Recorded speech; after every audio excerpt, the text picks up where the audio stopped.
प्रश्न यह उठता है कि क्या कोई भी स्त्री पुरुष,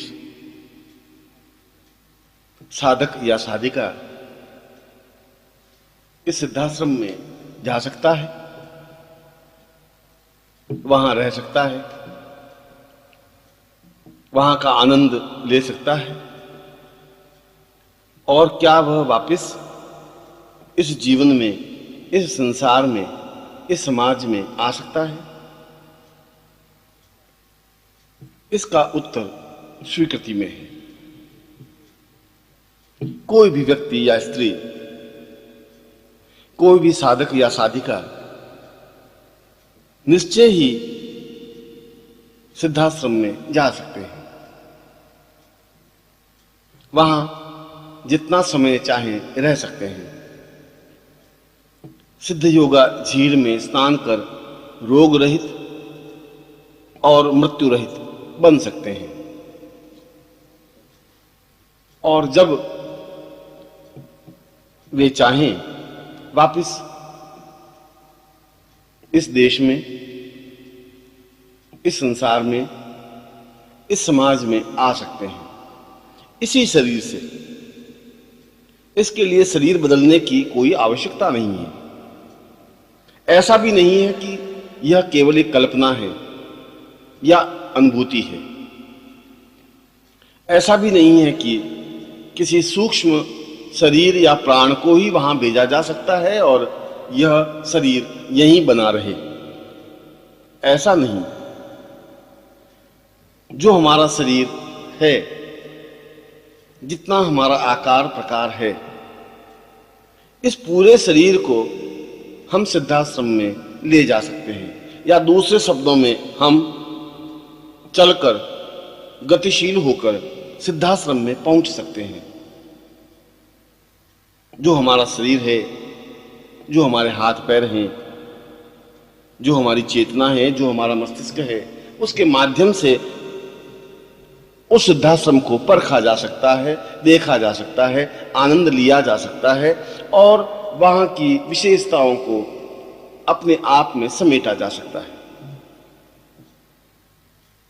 हाँ, इसके माध्यम से जीवन को रोग रहित बनाया जा सकता है। इसके माध्यम से जीवन में मृत्यु के भय को समाप्त किया जा सकता है। इसके माध्यम से जीवन की चेतना को पूर्णता दिया जा सकता है। मस्तिष्क का विकास किया जा सकता है और भौतिक दृष्टि से वह सब कुछ प्राप्त किया जा सकता है जो मानव की इच्छा रही हो। अपनी आंखों से उन योगियों और सन्यासियों को देख सकता है जो सैकड़ों हजारों वर्षों की आयु प्राप्त हैं। उनके साथ बैठ सकता है, उनकी सेवा कर सकता है, उन्हें स्पर्श कर सकता है, उनके प्रवचन सुन सकता है, उनके द्वारा बताई हुई विधि से साधना संपन्न कर सकता है, यज्ञों में भाग ले सकता है, देवताओं के दर्शन कर सकता है और अप्सराओं के नृत्य और सुंदरियों के हाव भाव को अनुभव कर सकता है, पहचान सकता है, देख सकता है, अनुभव कर सकता है।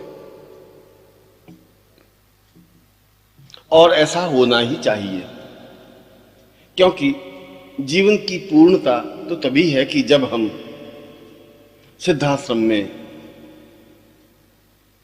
उन योगियों और सन्यासियों के दर्शन करें जिनका वर्णन हमारे शास्त्रों में, पुराणों में आया है। हम कृष्ण के साक्षात विग्रह को देखें, उनको पहचानें, भीष्म के पास रहें, कृपाचार्य का अनुभव करें, राम और बुद्ध को देख सकें, अनुभव कर सकें, शंकराचार्य के पास बैठकर सन्यास की और साधना की बारीकियों को परख सकें और परम पूज्य गुरुदेव स्वामी सच्चिदानंद जी के दर्शन कर जीवन को धन्य कर सकें, जीवन को पूर्णता दे सकें, जीवन में आनंद की वृष्टि कर सकें। यह सब कुछ संभव है और ऐसा कई सामान्य मनुष्यों ने किया है जो आपके और हमारे बीच के हैं, जिनकी उपस्थिति आपके और मेरे बीच में रही है, जो इसी समाज के व्यक्ति हैं, जो आपकी तरह हाड़ मांस से निर्मित हैं। वे सिद्धाश्रम में गए हैं, इन सब का अनुभव किया है, कुछ समय तक वहां रहे हैं, सिद्ध योगा झील में स्नान कर अपने जीवन को पूर्णता देने में समर्थ हो सके हैं और योगियों के दर्शन कर अपने जीवन को कृतार्थ बना सके हैं और वापस इसी देह से इस समाज में आ सके हैं। यदि वे ऐसा कर सकते हैं तो आप भी ऐसा कर सकते हैं। आवश्यकता है दृढ़ निश्चय की, आवश्यकता है संकल्प शक्ति की, आवश्यकता है चिंतन और विचार की, आवश्यकता है विश्वास और श्रद्धा की। प्रश्न यह उठता है कि किन विधियों से या किन तरीकों से सिद्धाश्रम में प्रवेश किया जा सकता है। यह कार्य कोई बहुत कठिन और असंभव नहीं है, अत्यंत सहज और सरल है। इसके दो प्रकार हैं। एक प्रकार तो साधना के माध्यम से है। जब साधक सिद्धाश्रम दीक्षा प्राप्त करे गुरु से और उस पूरे शरीर में सिद्धाश्रम दीक्षा का संचरण करे। ये दीक्षा अपने आप में सामान्य और सरल नहीं होती। यह तो जब आपके मन में हिलोर उठे, जब आप गुरुदेव से प्रार्थना करें, उनके पास उपस्थित हों और उनकी कृपा से ऐसी दीक्षा प्राप्त हो जिससे कि यह सारा शरीर सिद्धाश्रम में जाने के योग्य बन सके। जब ऐसी दीक्षा संपन्न हो जाए तब गुरुदेव के बताए हुए तरीके से साधना विधि से उस स्थिति को प्राप्त करें जिसके माध्यम से सशरीर सिद्धाश्रम में पहुंचा जा सके। पर यह कोई कठिन कार्य नहीं है। थोड़ा परिश्रम, थोड़ा प्रयत्न तो करना ही पड़ता है और केवल इतना ही करना है कि जब सिद्धाश्रम दीक्षा संपन्न हो जाए तो 10 महाविद्याओं से 3 महाविद्याएं संपन्न कर ले गुरुदेव के द्वारा बताई हुई विधि से। उन महाविद्याओं को अपने सामने प्रत्यक्ष कर सके। प्रत्येक महाविद्या को सिद्ध करने का एक तरीका है जिसके द्वारा साधना विधि मंत्र जप संपन्न करने से महाविद्याएं सिद्ध होती ही हैं। और वे महाविद्याएं चाहे वह बगलामुखी हो, चाहे कमला हो, चाहे छिन्नमस्ता हो, धूमावती हो या काली हो, वह सामने प्रत्यक्ष होती ही है। जब 3 महाविद्याएं सिद्ध हो जाती हैं तब सिद्धाश्रम साधना संपन्न करे और फिर सशरीर सिद्धाश्रम में प्रवेश करे। फिर कोई रोक टोक नहीं है, फिर किसी प्रकार का व्यवधान नहीं है। फिर उसमें वह क्षमता प्राप्त हो जाती है जिसके माध्यम से वह स्वयं अपनी इच्छा शक्ति के माध्यम से सशरीर सिद्धाश्रम में जाए, वहां विचरण करे, जब तक इच्छा हो तब तक वहां रहे और पुनः इच्छा होने पर इस समाज में आ जाए। यह तो एक प्रकार हुआ। एक दूसरा प्रकार भी है जिसके माध्यम से सिद्धाश्रम में प्रवेश पाया जा सकता है, वह है सिद्धाश्रम साधना। पहले साधक गुरुदेव से सिद्धाश्रम दीक्षा प्राप्त करे और अपने सारे शरीर में सिद्धाश्रम स्थापना करे, चेतना युक्त बनाए, ऊर्जा युक्त बनाए, और यह सिद्धाश्रम दीक्षा के द्वारा संभव है। इसके बाद गुरुदेव की बताई हुई विधि से सिद्धाश्रम साधना को पूर्ण मनोयोग पूर्वक संपन्न करें, जिसमें सिद्धाश्रम यंत्र, सिद्धाश्रम प्राण चेतना प्रयोग, सिद्धाश्रम ऊर्जा प्रयोग, प्राणवायु प्रयोग, प्राण चेतना प्रयोग संपन्न करें। इससे सारा शरीर अपने आप में दिव्य और चैतन्य बन जाता है। अपने आप में ही ऐसी सिद्धि प्राप्त हो जाती है जिसके माध्यम से साधक सिद्धाश्रम में प्रवेश पा सके। मात्र 11 लाख मंत्र जप के द्वारा इस प्रकार की अलौकिक सिद्धि को प्राप्त कर सकता है, जिससे पवन वेग के द्वारा पूरे शरीर को एक स्थान से दूसरे स्थान पर ले जाया जा सके, सिद्धाश्रम में प्रवेश कर सके, वहां रह सके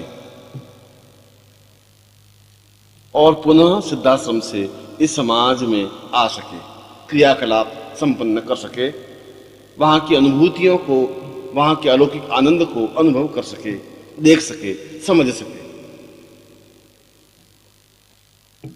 यह तरीका भी अपने आप में सरल और शास्त्रोचित है,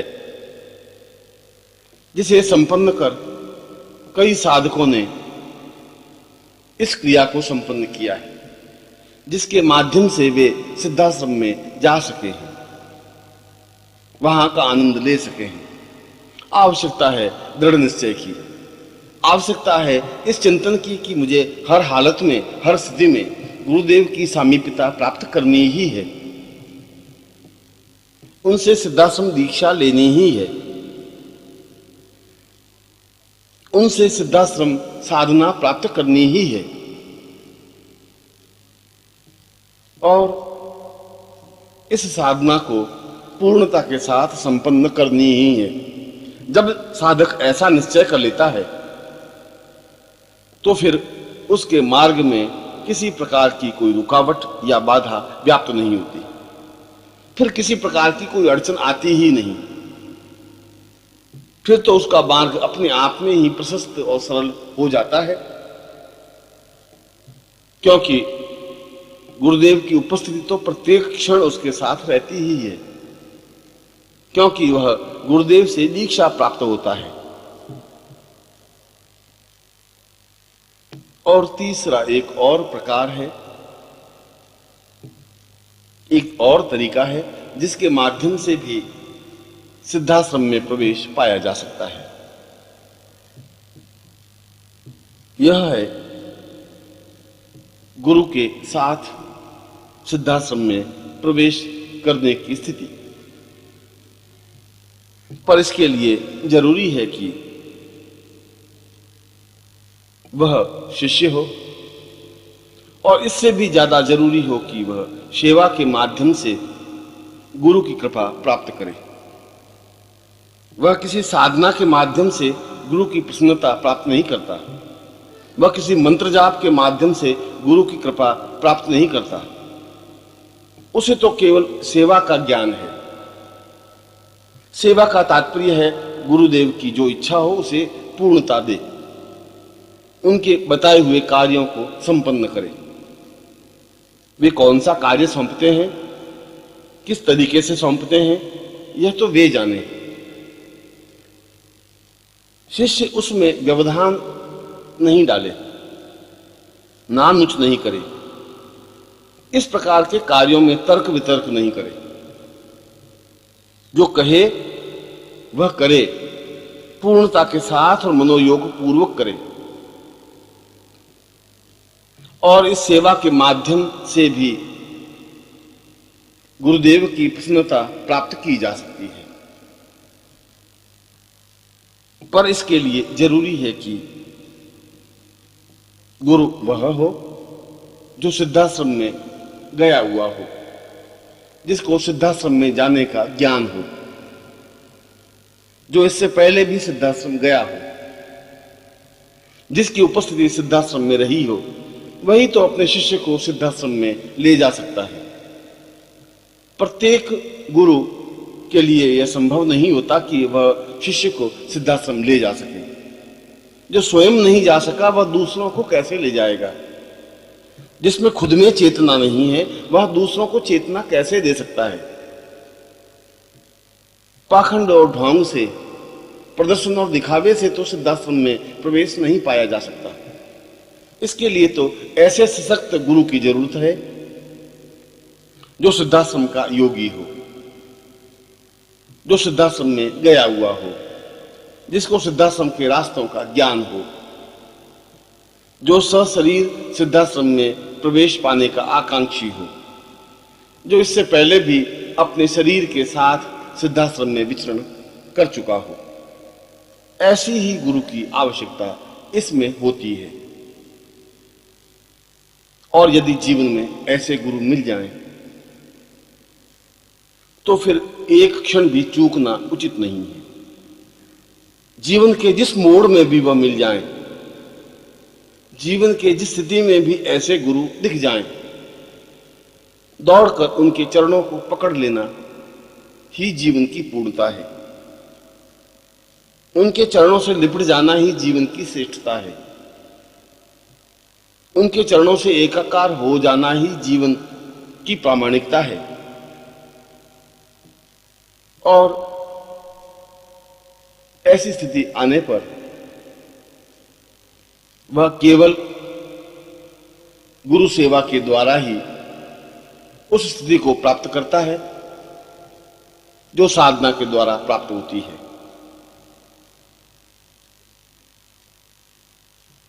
फिर उसे मंत्र जाप की जरूरत नहीं होती, फिर उसे साधना की जरूरत नहीं होती, फिर उसे महाविद्याएं सिद्ध करने की आवश्यकता नहीं होती, क्योंकि गुरु में तो समस्त महाविद्याएं स्वतः समाहित होती हैं। गुरु तो ब्रह्मा, विष्णु और महेश से भी ऊपर हैं। और जब गुरु उस शिष्य की सेवा से प्रसन्न हो जाता है, जब उसे विश्वास हो जाता है कि इसने सेवा के द्वारा उस स्थिति को प्राप्त कर लिया है जो साधक की स्थिति होती है, तब गुरु उसे अपनी प्राण चेतना के द्वारा, शक्तिपात के द्वारा एक विशेष प्रकार की ऊर्जा प्रदान करते हैं, जिसके माध्यम से उस शिष्य की सारी चेतना, सारा शरीर अपने आप में ही प्राणवान और वेगवान हो जाता है। हजारों लाखों मील की यात्रा वह कुछ ही मिनटों में संपन्न कर सकता है। तब गुरुदेव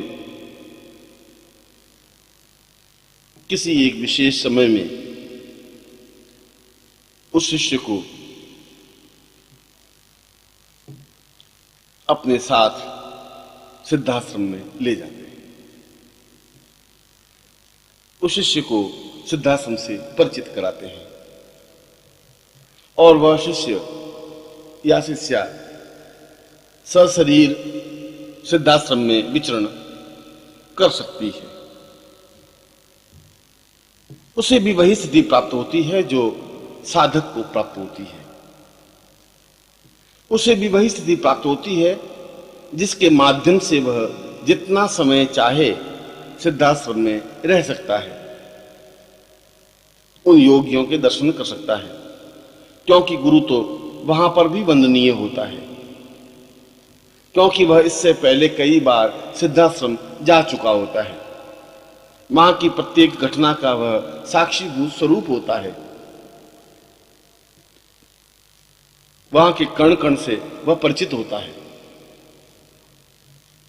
और ऐसा शिष्य सेवा के द्वारा, गुरुदेव के द्वारा दी हुई शक्तिपात के द्वारा, गुरुदेव के द्वारा प्रदान की हुई प्राण चेतना के द्वारा अपने सारे शरीर को वेगवान बनाकर गुरुदेव के साथ ही अपने शरीर के द्वारा, अपने शरीर के साथ, अपने पूरे शरीर और चेतना के साथ सिद्धाश्रम में प्रवेश पा सकता है। और वह देख सकता है उस सिद्धाश्रम को जो अपने आप में अलौकिक और अद्वितीय है, जो प्राण चेतना युक्त है, जो अपने आप में श्रेष्ठ है, जो देवताओं के द्वारा वंदनीय है। और ऐसा शिष्य सिद्ध योगा झील में स्नान कर उस परम सत्य की अनुभूति कर सकता है जिसे ब्रह्म कहा गया है, जिसे अलौकिक कहा गया है, जिसके द्वारा जीवन की पूर्णता प्राप्त की जा सकती है, जिसे शास्त्रों में और वेदों में पूर्णमदः पूर्णमिदं पूर्णात् पूर्णदम उच्यते कहा है। क्योंकि जीवन की पूर्णता तो सिद्धाश्रम में प्रवेश करने पर ही संभव है। और यह तीसरा प्रकार ज्यादा सरल है, ज्यादा सहज है, ज्यादा संभव है। पर यह सेवा किसी स्वार्थ से प्रेरित नहीं है। जब शिष्य आकांक्षा लेकर के सेवा करता है तो उसमें स्वार्थ की दुर्गंध आती है। वह जो भी कार्य करे सेवा भावना से करे, उसमें किसी प्रकार का छल या दिखावा न हो, मन में किसी प्रकार का संदेह और भ्रांति न हो, मन में किसी प्रकार का कपट या असत्य न हो। जो कुछ भी करे मनोयोग पूर्वक करे। ऐसे शिष्य का सौभाग्य होता है कि गुरु के चरण उसे प्राप्त हों, वह उनके पैरों को स्पर्श करे, उनकी सेवा करे, उनके शरीर को मंदिर समझे, उनके प्राणों को देवता स्वरूप समझे, उनकी आज्ञा को वेद वाक्य अनुभव करे और जो कुछ कार्य करे उसमें आनंद के साथ करे, उत्साह के साथ करे, प्रेरणा और उमंग के साथ करे। ऐसा नहीं हो कि मन में कपट हो, छल हो, दिखावा हो या मुर्दनी हो या निराशा हो कि ऐसा किया गया कार्य या आज्ञा पालन भी व्यर्थ हो जाता है। आज्ञा पालन तो उत्साह के साथ होता है, उमंग के साथ होता है, जोश के साथ होता है, उत्साह के साथ होता है। और जब ऐसा क्षण प्राप्त हो तो शिष्य को अपना सौभाग्य समझना चाहिए कि उसे गुरुदेव की सामीप्यता मिली, गुरुदेव के साथ रहने का अवसर मिला। ऐसा अवसर तो करोड़ों लोगों में से किसी एक या दो या चार या छह को ही तो प्राप्त हो सकता है। करोड़ों लोग तो उनके साथ नहीं रह सकते, वे तो केवल देख सकते हैं, वे तो केवल गुरु मंत्र जाप कर सकते हैं, उनकी उपस्थिति का एहसास नहीं कर सकते, हर क्षण उनके साथ नहीं रह सकते। और जब ऐसी सेवा शिष्य के जीवन में उतर जाती है तो गुरु कृपा अपने आप प्राप्त हो जाती है और फिर वह जीवन में पूर्णता प्राप्त कर सिद्धाश्रम में प्रवेश पा सकता है। ऐसा ही जीवन आशीर्वाद युक्त जीवन होता है।